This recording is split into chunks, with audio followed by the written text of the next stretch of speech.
Yeah, hello. This is Bernie_Sanders coming to you through the power of the internet. And in today's video, I will be going over with you Developer Digest number 15. This is the series where I go over what the community is asking about the game, concerns about the game, and then they ask the developers, and then the developers respond, and that's where I come in. I'm gonna connect the dots, maybe throw in my 2 cents, maybe my 5 cents, maybe my 30 cents, I don't know, it doesn't matter, but you can take my word for it or not. But without further ado, let's get this video cooking or whatever.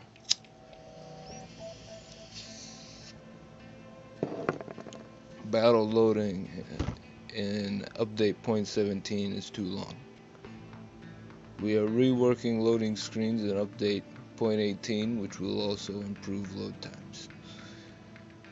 Now, I do apologize, I am whispering because, well, quite frankly, it's fucking embarrassing to be like talking into a microphone in a fucking room, Next one. Are there any plans to give the AI vehicles the ability to shoot missiles? With autocannons being nerfed, we are going to need to have ATGMs working. Otherwise, there would be too many AI vehicles rendered near useless. Yes. Are you planning to implement the option to record only the last battle as a part of the replay system? The ability to record the last game versus all games can be especially helpful to those with limited hard drive space. While this will be lower on our current priority list, it is still something we can consider doing once we do another full pass on replays altogether. Are there any plans to give artillery the ability to spot and destroy secondary objectives in PvE back? You will be happy to know already can spot, then destroy the secondary objectives in 0.18 again. So, if I understood that correctly, you're going to be able to spot a, side objective truck you got to destroy, light it up with your star shells, and then blow that motherfucker up, basically. I think is what they're saying, which I think is a great idea because,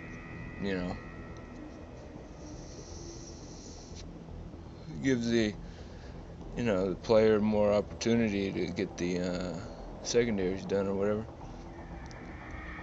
Why was the quotation marks no effect issue fixed in the last 0.17 hotfix? Why is that? We are still working on some outlining edge cases with the no effect bug, which affects ATGMs as well. We will get it into a patch as soon as we can.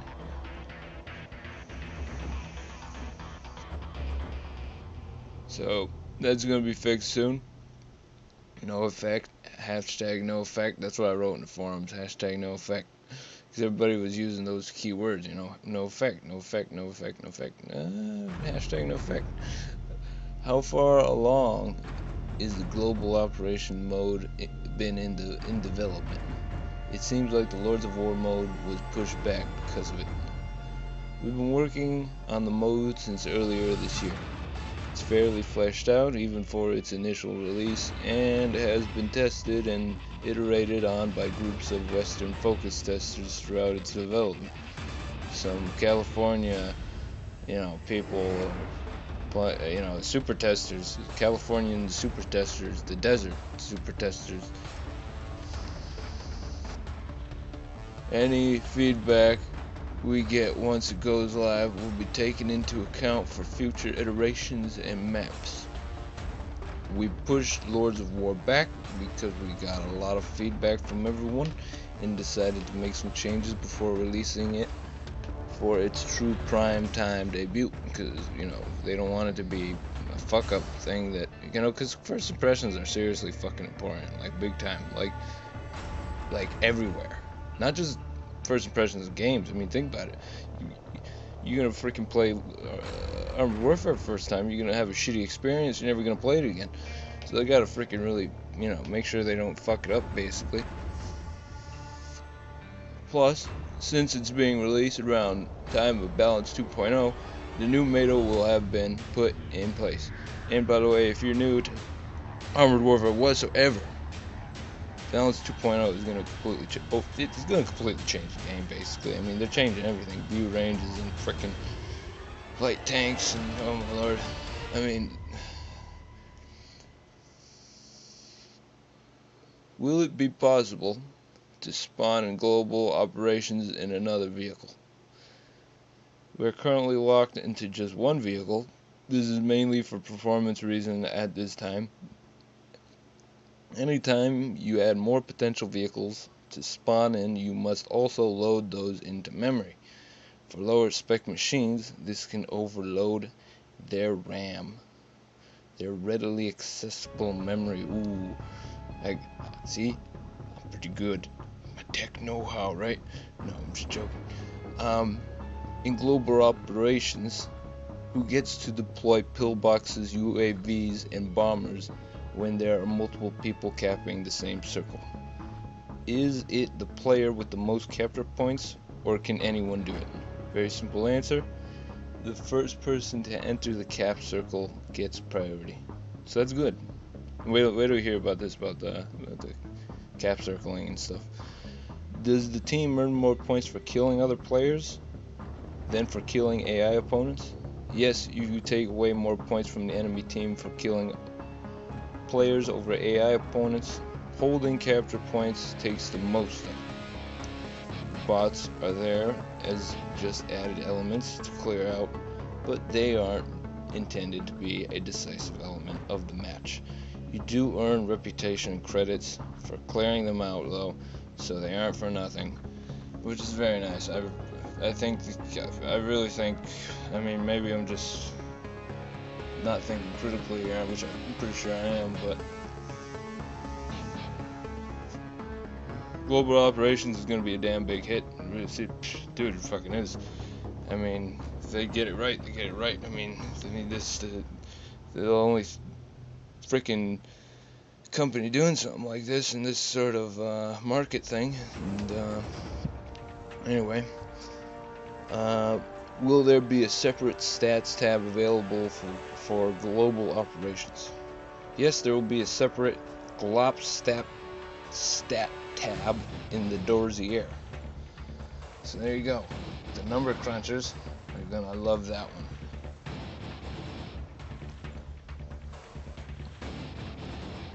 Number crunching is pretty funny. Why the hell? Why are some people? I call them stat whores. Why are some people stat whores? Why? What the fuck is with that?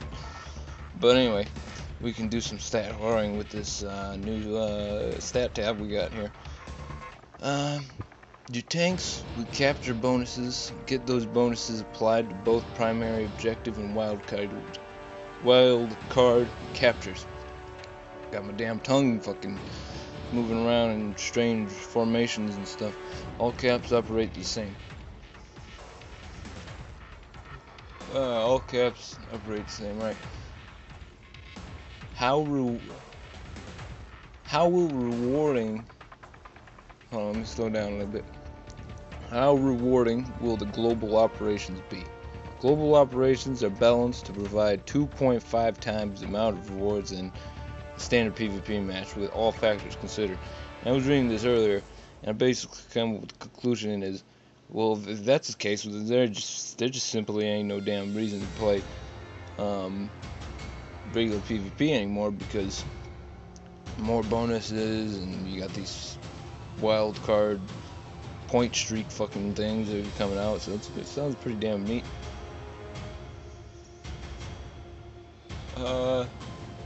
Which is just, oh my lord. I mean, in the future, I mean, imagine what they might put in for other wild cards. I mean, yeah, it's gonna be 3 for now, but I mean, in the future, I mean, Jesus Louise. Of course, they're gonna add more, right? Eventually, you know. And just, wow, imagine what that could be.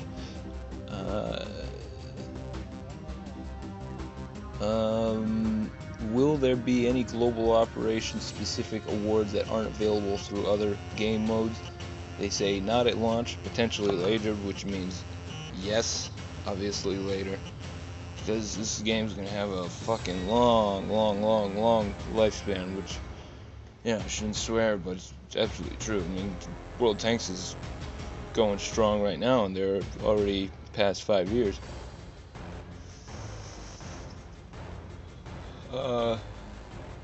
I mean, jeez. Do global operations use the same matchmaker algorithm as regular PvP? They say yes, it uses the same algorithm, although we may set a higher minimum number of players before a match will start. Are gold and iron stars still be rewarded in global operations? Answer to that is yes, which is pretty nice, I guess. Is there any way to replenish ammo in global operations aside from dying, similar to fuel kits in PvE? While it is not visible in the current build, we are working on a resupply mechanic in match should you run out of ammo. The shipping version is intended to have an ammo resupply mechanic and possibly repair still being determined that you could fall back to. We don't want you to have to suicide just because you're having a good run. And let me tell you, that would be a very bad mistake if they didn't throw in a resupply mechanic, because then all the stat whores, like the number crunchers, you know, are gonna just rip their hair out. Let me tell you, that's gonna have people run away. What you really want, capital letters, resupply mechanic. I don't know. I mean, it just seems like a good idea right now to me. But next one, I saw the Jingles Global Operations video. Was that taken from update 0.18? I did too. It's a very good video, actually. The video footage is all from versions of 0.18, which does not have the balance 2.0 changes in it. And let me tell you something about that video. Jingles, okay? You know, he reacted pretty damn heavily. And, you know, I tell you what, you either take his reactions, you know, for what they are, or you think he's acting, you think he's full of shit, you know, because he said a lot of positive things about the game, okay, and you should totally watch it and really seriously observe his fucking reactions, because they're absolutely extreme. But I'm also drinking coffee, my mouth might be a little dry, maybe that's why I'm fumbling my words.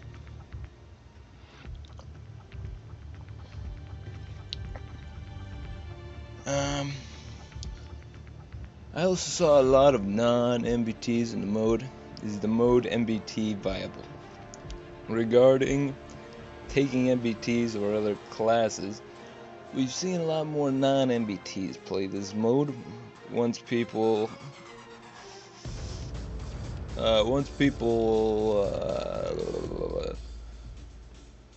it was a bad idea to, never mind. Let me just restart this. It's a long video. Got it? Okay. I saw a lot of non-MBTs in the mode. Is the mode MBT viable? Regarding taking MBTs or other classes, we've seen a lot more non-MBT play this mode once. So bottom line is, I can basically answer this for you. The maps are going to be absolutely enormous. And basically a lot of players were using small AVs and TDs and shit because, well, they're really fast, and you can go all over the place with them, and it's basically what that thing was all about. Respawns and global operations are unlimited. Won't that promote careless gameplay? Unlimited respawns is a valid concern, and we've discussed a lot during the mode's development. We experimented with different approaches, such as having your respawn timer get longer every time you died, but that tended to interfere with the mode more and more than help. We'll keep an eye on it. For now, dying does cost your team tickets, so zerging to death is still costly. For respawns, I feel the solution should be after maybe 2-3 deaths, your respawn count goes from 30 seconds to a minute or so. After maybe 5-6 deaths, it goes to a minute 20 or so. The problem with that approach is after a few deaths, you are losing out on a good chunk of gameplay time. The more has a hard cap of 15 minutes. So, you know, if you're out of a match for 60-80 seconds, you are left twiddling your thumbs, which isn't much fun in a mode like this. It also makes a comeback harder for your team and provides a fewer opponents for your enemies to engage, which would slow down the mode even further. Is there any mechanism preventing spawn camping in global operations? The answers to that are the ATGM AI controlled bunkers that are going to be hanging out near their spawns. So the current ATGM status is not satisfactory. People ATGMs, okay. There are several changes which I haven't made to ATGMs yet, so the current gameplay is going to change. Beyond the changes mentioned above to firing ATGMs on the move, we are also going to introduce a slight, approximately 1.5 second delay between switching weapon systems. No longer going to be instantaneous. We are also slowing down missile reaction time, so you won't be able to whip missiles around instantly, as they will need a small bit of time to course correct. Finally, we will also be adding missile noise, think of it as a shot bloom, to ATGMs. Lower tiers have more of it, but it will make it somewhat harder to land your ATGM in a pixel perfect spot like it is now. Can the sound of the Draco fire be changed? It doesn't correspond to the gun's caliber. In update 0.19, we are planning to remove the Draco, removing the Draco from the game and replace it with a tier 9 Centauro 120. Move there from tier 7, so Centauro 120 going to tier 9. That's incredible. Are you going to fix the issue where some vehicles can't elevate or depress their ATGM launchers correctly? Yes, that will be added with Balance 2.0. Are there any plans to improve Type 98, Asian, Chinese, MBT? Yes, it will be updated in Balance 2.0. I have an idea. The community member has an idea. This ain't me. Why don't you add a feature where an experienced tank commander automatically selects the right type of shell depending on what target you are aiming at? Heat shells for weaker armored targets, for example. My response to this is, well, if you had a function like that, where the vehicle automatically selects your ammunition, that would just remove the skill straight from the player. Because part of the skill is knowing what ammunition type to choose against the target. And what Obscenity in Entertainment says is, well, this is technically possible to implement. Such a system would be very uncomfortable gameplay-wise, since the game can't predict where the player aims next or what happens in the next few seconds. The same goes for aiming at weak spots where lower penetration but high damage heat shells can be very useful against a heavily armored target. Are there any plans to buff Armada's gun depression? We are considering that, they say. Isn't Merkava 2D over-armored for its tier? It has good armor, yes, but its statistics aren't exceeding good to the combination of mediocre mobility and side and rear armor. We will, however, take a look at this vehicle during Balance 2.0 vehicle overhaul. Any plans for the Leopards? The Leopard and Leopard 2 series vehicles will be looked at during Balance 2.0 vehicle overhaul as well. Are there any plans to overhaul HE shells? Yes, as a part of Balance 2.0, our goal is to make them more effective. Are you planning to introduce minimal arming distance of ATGMs? We will consider it as part of Balance 2.0, but we do not have any decision yet. The minimal arming distance varies widely from missile to missile, and it might be difficult for players to get used to such a feature. What other lines are you planning apart from the announced Czechoslovakian and Polish AFV and TD line? We are planning a French MBT line and Tier 9 and Tier 10 Chinese tanks. So get your Type 98 and put that mother blanker to 100. Are there any plans to introduce target movement compensation to auto-aim mechanism? They say, not at the moment. Can you tell us more about artillery changes in Balance 2.0? We will disclose more in our series of Balance 2.0 developer diaries. Will you introduce rotary cannons to armored warfare? They say they are in long-term development plans. When will you introduce amphibious vehicles? As an interim solution, all amphibious vehicles in armored warfare take 10 seconds longer to drown than other vehicles.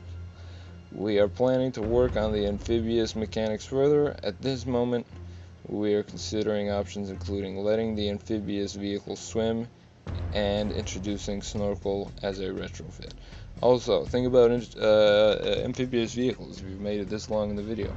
I've noticed that some AFVs, if you submerge them, they will actually get a speed boost, max speed. I got my that BMP, WP, Polish BMP, whatever, to like 73 kilometers an hour in the water. But stupid observation. Will RDF light tank and T-80 get a smoke grenade launcher? Yes, both will. We are already working on the new T-80 model. In fact, I think they've even said that most vehicles are going to be getting smoke grenade launchers, pretty much every single one, and also the AFVs. Like a lot of them, probably like the Crab, like that doesn't have one. I'm sure it does. I mean, but they're gonna throw it in there anyway, which they should because, well, I don't know, balance and stuff. But so anyway, this video is 22 minutes long. I am gonna work on speaking faster, hopefully without more errors and shit. But